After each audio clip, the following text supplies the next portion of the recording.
열왕기상 12장 1절에서 14절까지 말씀입니다. 열왕기상 12장 1절에서 14절까지 말씀, 구약성경 534페이지입니다. 제가 말씀을 읽도록 하겠습니다. 르호보암이 세겜으로 갔으니 이는 온 이스라엘이 그를 왕으로 삼고자 하여 세겜에 이르렀음이더라. 느밧의 아들 여로보암이 전에 솔로몬 왕의 얼굴을 피하여 애굽으로 도망하여 있었더니 이제 그 소문을 듣고 여전히 애굽에 있는 중에 무리가 사람을 보내 그를 불렀더라.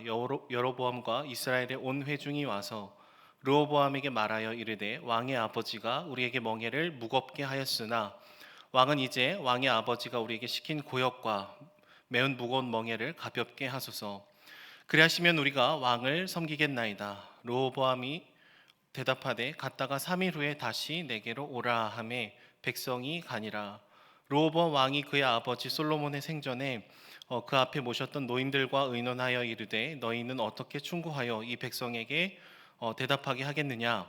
대답하여 이르되 왕이 만일 오늘 이 백성을 섬기는 자가 되어 그들을 섬기고 좋은 말로 대답하여 이르시면 그들이 영원히 왕의 종이 되리이다 하나 왕이 노인들에게 자문하는 것을 버리고 자기 앞에 모셔 있는 자기와 함께 자라난 어린 사람들과 의논하여 이르되 너희는 어떻게 자문하여 이 백성에게 대답하게 하겠느냐. 백성이 내게 말하기를 왕의 아버지가 우리에게 매운 멍에를 가볍게 하라 하였느니라.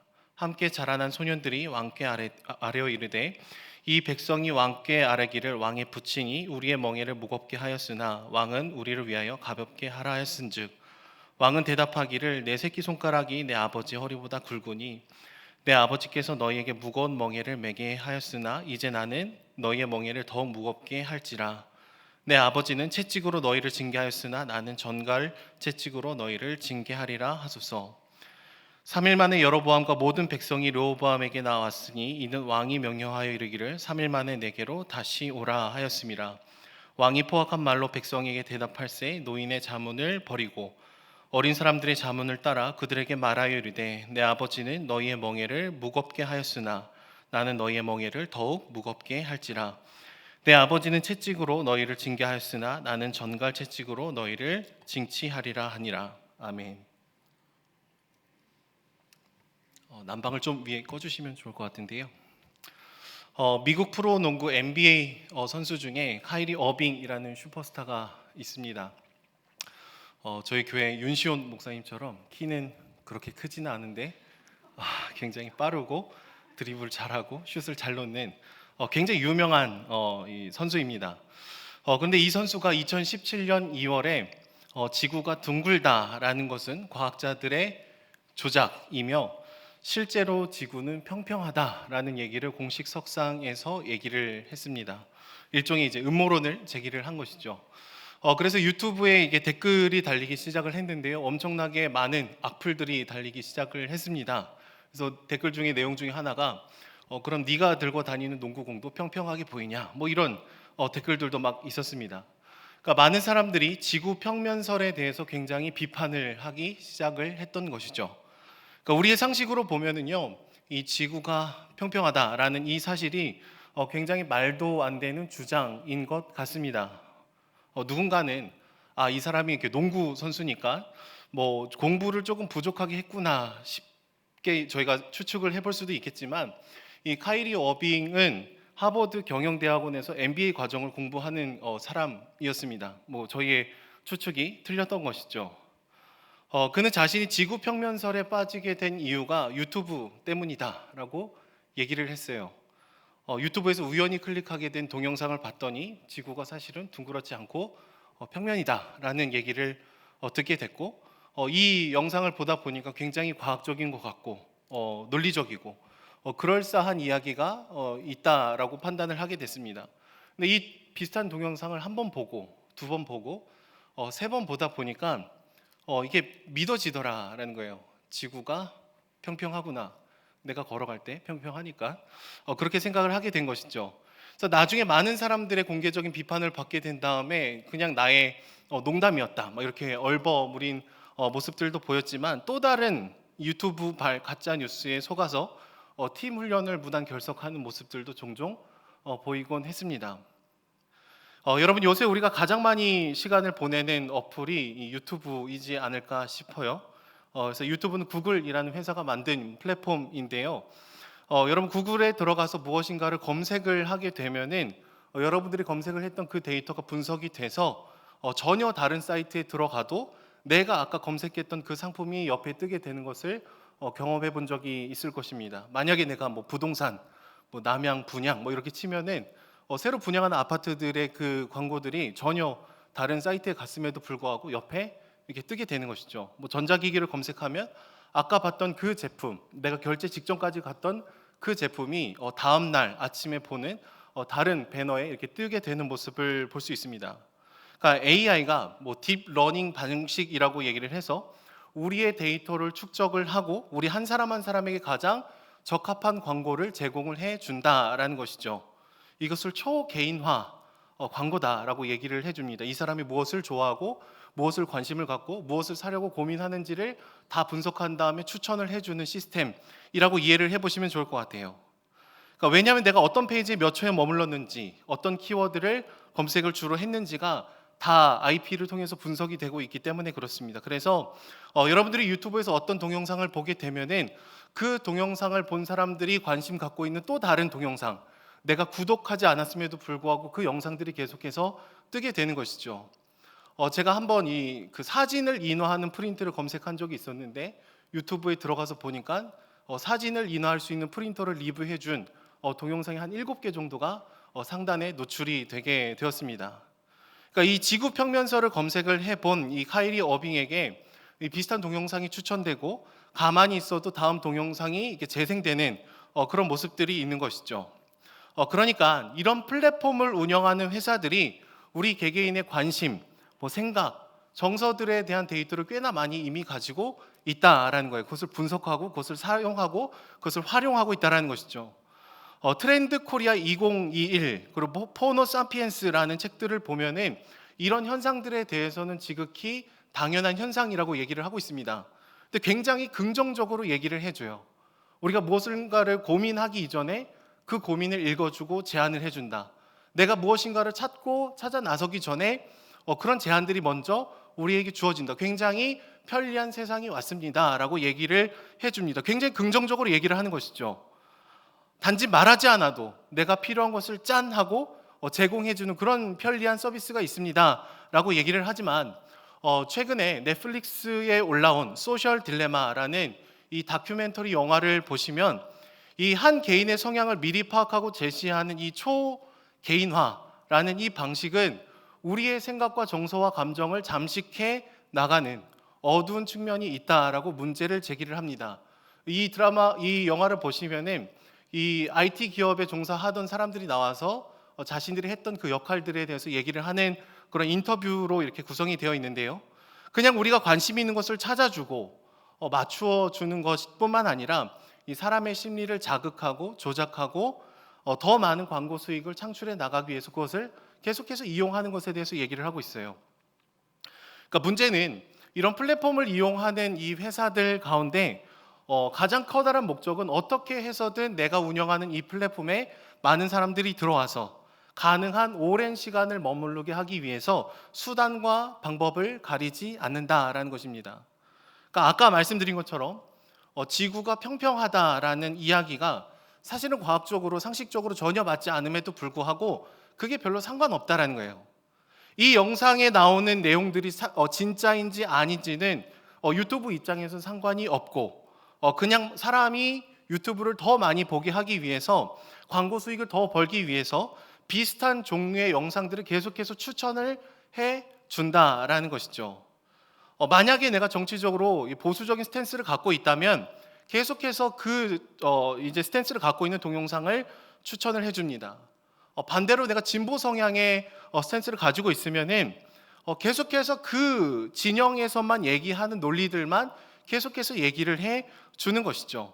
그러다 보면 무엇이 사실인지, 무엇이 진짜인지, 무엇이 팩트인지를 판단하기 어려운 순간들이 우리에게 주어지는 결과가 초래되더라라는 거예요. 계속해서 나만의 세계에 저희가 빠져 있게 되는 것이죠. 어디를 들어가 봐도 어떤 것을 읽어봐도 그냥 나와 같은 성향의 사람들이 하는 말들, 컨텐츠들, 영상들 그런 것들만 계속 가득한 것입니다. 그리고 우리들만 공유하는 이야기 속으로 저희가 빠져 들어가게 되고요. 그것이 진실처럼 여겨지는 결과가 이르게 되는 것이죠. 나중에 돼서 우리가 대화를 하자라고 해서 대화의 장에 들어가게 되면은 서로 보고 들은 바가 너무나 다른 거예요, 이미. 그래서 대화가 안 됩니다. 뭐 논리적인 얘기가 아니라 우리가 보고 들은 바 자체가 너무나 다르기 때문에 나중에 와서 대화를 풀어보려고 해도 그게 잘 안 된다는 거예요. 이번 주에 명절이 있는데 명절에 가서 하지 말아야 되는 말이 있죠. 정치 얘기는 집안에서 꺼내면 안 된다. 이미 많은 것들을 서로 다른 생각으로 듣고 보고 생각을 해 왔기 때문에 지금 와서 무엇인가 이렇게 풀어보려고 해도 잘 안 된다라는 것이죠. 한 통계를 보면 스마트폰이 보급화된 다음에 그리고 SNS와 유튜브와 이런 플랫폼이 굉장히 활성화된 다음에 일어난 현상이 정치적인 성향의 양극화라고 얘기를 합니다. 예전에 이렇게 중도 측이 좀 많았는데 시간이 지나면서 SNS 계속 많아지면서 극보수, 극진보로 이게 나눠지고 서로가 서로를 미워하고 정죄하고 판단하고 힘들어하는 경향들이 나오게 되었다라는 것이죠. 내가 원하는 이야기들만 계속해서 들으니까 그냥 내 말이 맞고 저 사람은 틀렸다라는 확신 속에 저희가 거하게 되는 것이죠. 그러면서 혐오의 이슈가 심심치 않게 등장하게 됩니다. 남자는 여자를, 여자는 남자를, 이슬람과 기독교, 뭐 보수와 진보 사이에 이제 서로 간의 대화가 있는 것이 아니라 심각한 이 갈등으로 저희가 들어가게 되는 것이죠. 서로의 다름으로 얘기할 수 있는 부분에서도 틀림으로 여기기 시작하고요. 혐오라는 감정을 저희가 내뿜기 시작을 합니다. 그리고 말도 안 되는 주장을 하는 상대방을 굉장히 한심하게 생각하는 정서가 우리 안에 들어오게 되는 것이죠. 누가 누구에게 그렇습니까? 서로가 서로에게 그럴 수 있다라는 거예요. 왜냐하면 SNS를 통해서 여러 플랫폼을 통해서 저희가 마주했던 사람들은 계속해서 나와 비슷한 사람의 경향의 사람들 때문인 것이죠. 그래서 내 생각이 옳다. 이런 교만한 마음이 우리 안에 들어오게 되는 것입니다. 그러니까 저희가 잘 분별하고 생각하고 분석하지 않으면은 그냥 우리는 내가 보고 싶어하는 것 안에 그 스토리 안에 들어가서 보고 듣고 생각을 하게 되어진다라는 거예요. 오늘 말씀의 제목을 보고 듣고 생각하게 되다라고 제가 말씀 제목을 붙였는데요. 보고 듣고는 이 능동적인 표현입니다. 내가 알아서 보고요. 내가 선택해서 듣습니다. 하지만 생각하게 되어진다라는 거는 수동이에요. 내가 돈을 추구하는 것 같지만 돈이 없으면 내 인생이 불안해 떠는 것처럼 우리가 돈에 끌려갈 때가 있죠. 내가 무엇인가를 볼지 말지를 내가 결정한다라고 생각을 하지만 우리는 결국에는 우리의 생각이 끌려갈 수 있는 존재다라는 거예요. 생각을 하는 게 아니라 생각이 되어질 수 있는 존재라는 인식이 우리 안에 있어야 되는 것이죠. 그래서 우리가 평소에 무엇인가를 보고 듣고 접하고 나를 노출시키는가는 우리의 그 생각과 인식론을 결정하는데 굉장히 중요한 거다라는 것입니다. 그래서 어느 때보다도 이 미디어의 영향을 많이 받고 살아가는 이 시대 가운데 만약에 우리가 하나님의 말씀보다도 나를 노출하는 것이 더 많다면 우리는 하나님의 말씀의 권위보다 다른 것을 더 우위에 두고 끌려갈 수도 있다라는 것이죠. 그래서 에베소서 2장 말씀 가운데 유대인과 이방인의 이 벽을 허무시며 우리를 한 가족이라고 불러주시고 한 몸이라고 얘기해 주시고 이미 형제 자매라고 말씀해 주셨음에도 불구하고 우리는 주님께서 명확하게 말씀해 주신 그 말씀 위에 우리의 정치적인 견해를 올려둘 때도 있더라라는 거예요. 교회 안에서 여러분 그리스도보다 더 높은 곳에 내 생각과 내 견해를 둔다라는 것은 성령이 이미 하나 되게 하신 것을 깨트리는 일일 수 있다라는 경계심을 저희가 가져야 됩니다. 오늘 말씀 본문을 보시면 솔로몬의 아들인 이 르호보암이 이제 왕위를 이어받는 장면이 나옵니다. 다윗이 전심을 다해서 주님을 따랐던 사람이라고 표현을 해본다면 솔로몬은 반심, 마음의 절반만을 주님을 따르지 않았나라는 평가를 받는 왕이죠. 특별히 이 솔로몬의 통치 말미에는요, 이스라엘이라는 이 나라는 마치 애국과 같은 모습이 많았습니다. 왕을 중심으로 한 권력의 집단의 사람들이 과도한 건축을 했고요, 화려하고 방탕한 삶을 살아갔기 때문에 그렇죠. 그래서 엄밀히 말하면 여러분, 이스라엘 백성은 솔로몬의 백성이 아니라 하나님 나라의 백성임에도 불구하고 그것을 제대로 인식하지 못하고 그들을 짓누르고 강제 노역과 무거운 세금을 부과했던 것이죠. 이는 왕을 달라고 요청했던 이 이스라엘 백성들에게 사무엘이 얘기했던 바가 그대로 일어났음을 보여줍니다. 왕이 하나님을 인식하지 않는 순간 사람들을 노예로 삼아 버릴 수 있다라는 그 경고가 주어져 있죠. 결국 하나님이 주인이 되지 않을 때 사람이 감당할 수 없는 큰 권력은 누군가를 압제할 수 있는 칼로 흘러갈 수 있다라는 그 경고가 미리 되어 있었고 실제로 일어났더라라는 거예요. 이런 상황 속에서 왕위를 이어받은 르호보암에게 여로보암과 북쪽 지파의 사람들이 찾아옵니다. 이것은 마치 애굽 왕 바로를 찾아갔던 모세의 모습이 연상이 된다라는 신학자들도 있어요.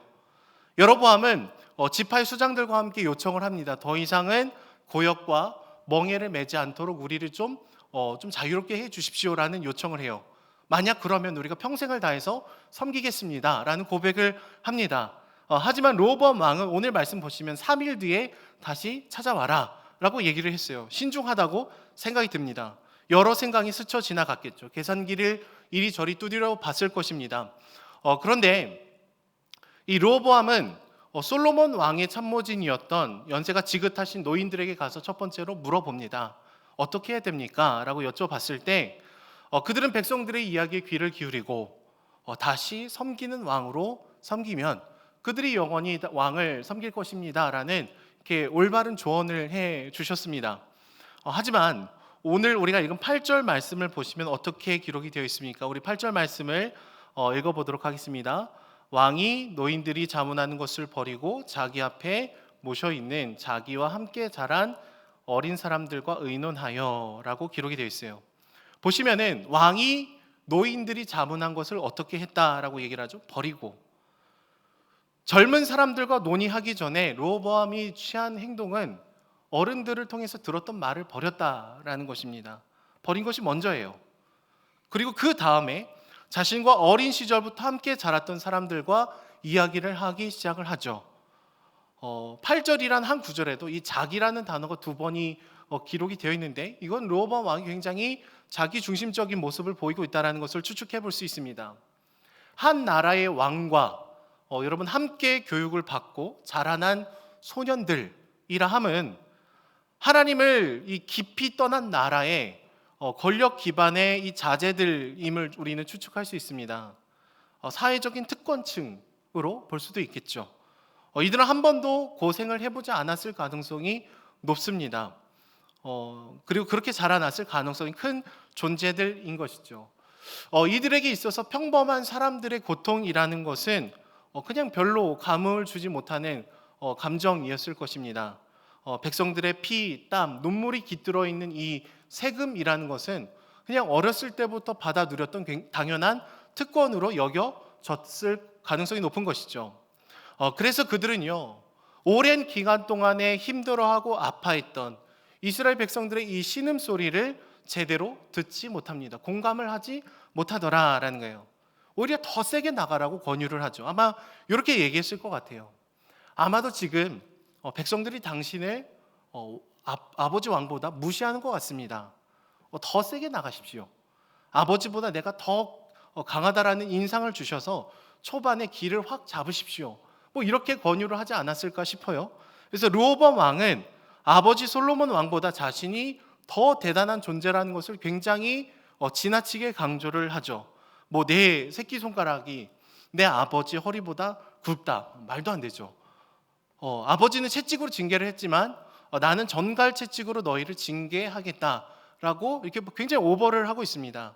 그러니까 스스로 자기 스스로가 왕이 되어서 듣고 싶은 말만 지금 듣는 선택적인 청취를 하는 모습을 보여주고 있는 것이죠. 눈과 귀와 마음이 무뎌져서 이 삶의 실제를 제대로 인식하지 못하는 결과들을 보여주고 있습니다. 르호보암 왕은요, 아무래도 자기가 그렇게 세게 나가면은 이 사람들을 잠잠하게 만들 수 있을 것이라고 추측을 했었던 것 같아요. 하지만 결과가 어떻습니까? 12지파 중에 10지파는 결국 떨어져 나가게 되죠. 나라가 산산조각이 나게 됩니다. 그리고 오늘 말씀의 뒷부분을 보시면은 역군의 감독이었던 아도람이 죽게 되고 르호보암 왕은 황급히 예루살렘으로 도망가 버리는 모습을 취하게 됩니다. 그러니까 뭔가 분위기를 제대로 파악하지 못했다라는 거예요. 현실을 인식하는 데 있어서 뭔가 문제가 있었다라는 것이죠.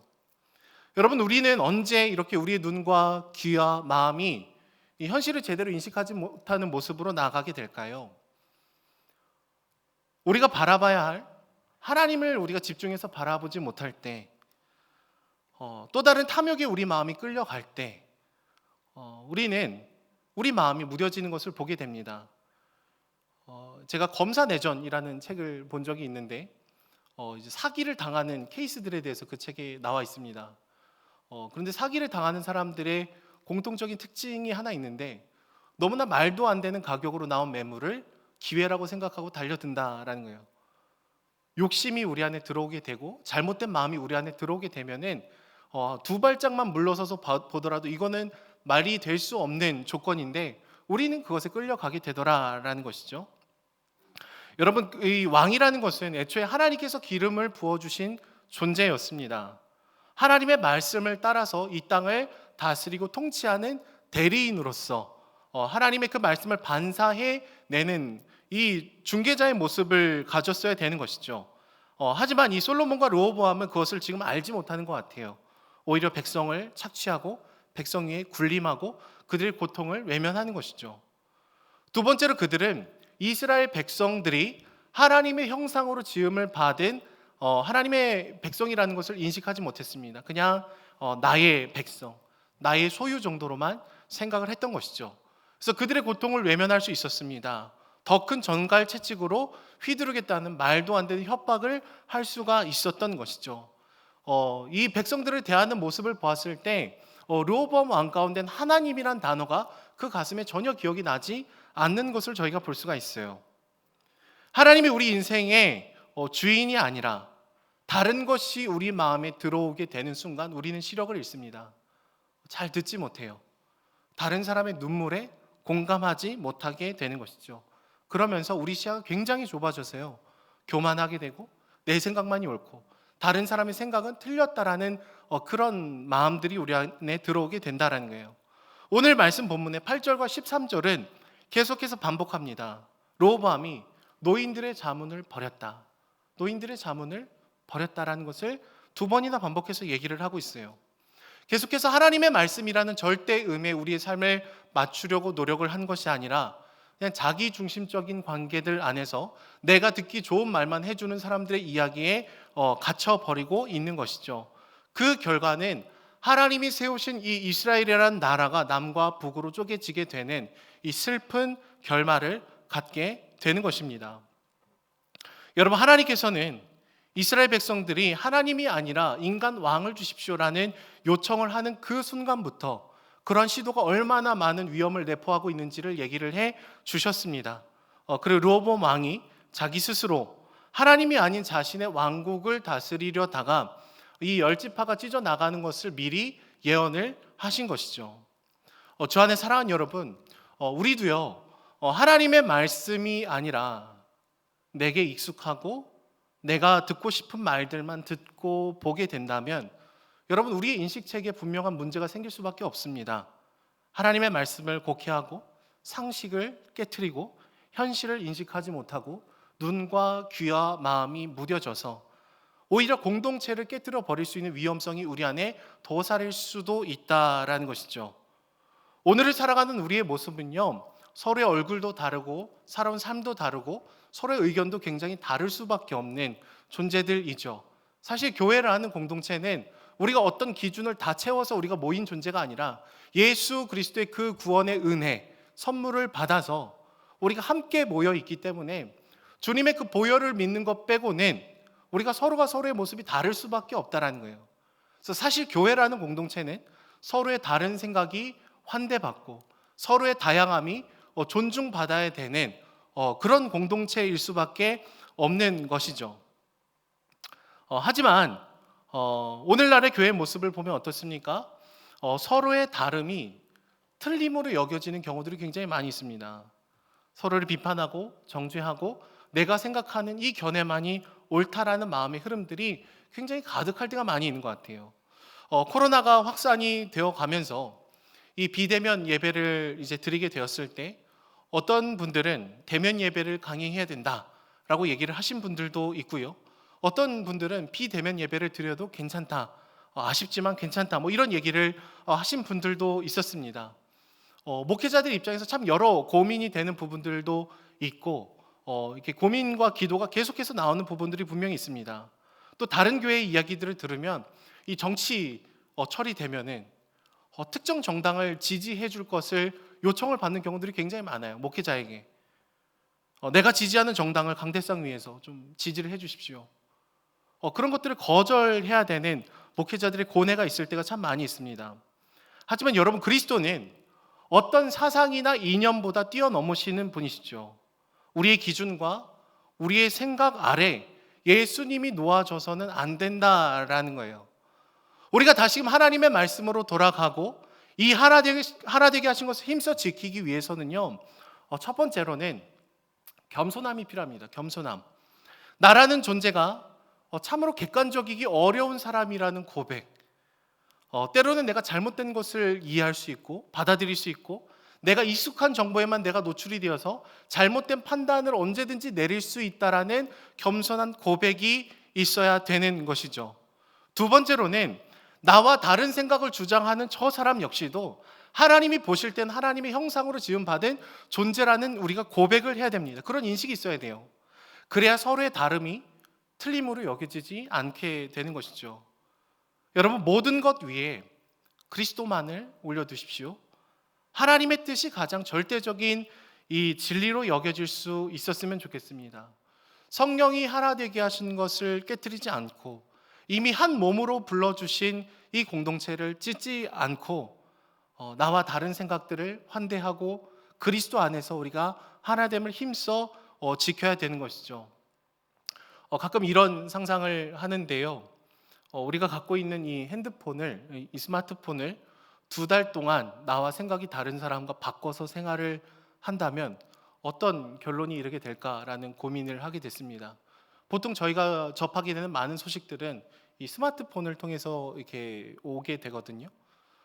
나랑 전혀 다른 생각을 갖고 계신 분들과 2달만 바꿔서 생각을 하게 되면은 서로의 다른 이 지점들을 이해하고 알아가고 내가 못 봤던 것들도 보고 그럴 수 있지 않을까 싶습니다. 그리고 무엇보다 세월을 아끼라고 때가 악하다고 말씀해 주셨던 주님의 말씀을 기억해 보면은 우리가 가장 많이 우리 삶의 시간 속에 노출해야 될 대상이 무엇인지가 굉장히 명확해지죠. 하나님의 말씀입니다. 주님과 기도하는 시간입니다. 공동체와 함께 삶을 나누는 그런 모습들인 것이죠. 저 안에 사랑하는 여러분, 자기 중심적인 생각과 논리와 이야기들 속에 우리가 파묻히지 않기를 소망하는 저와 여러분들이 될 수 있었으면 좋겠습니다. 우리의 눈과 귀와 마음이 시간이 갈수록 닫혀지고 딱딱해지고 그냥 굳어가는 것이 아니라 주님 한 분만을 높이고 예배하고 찬양하고 나아갈 때 우리의 서로의 다름이 환대되어지고 더 밝아지고 열어져 가는 저와 여러분들이 되기를 소망합니다.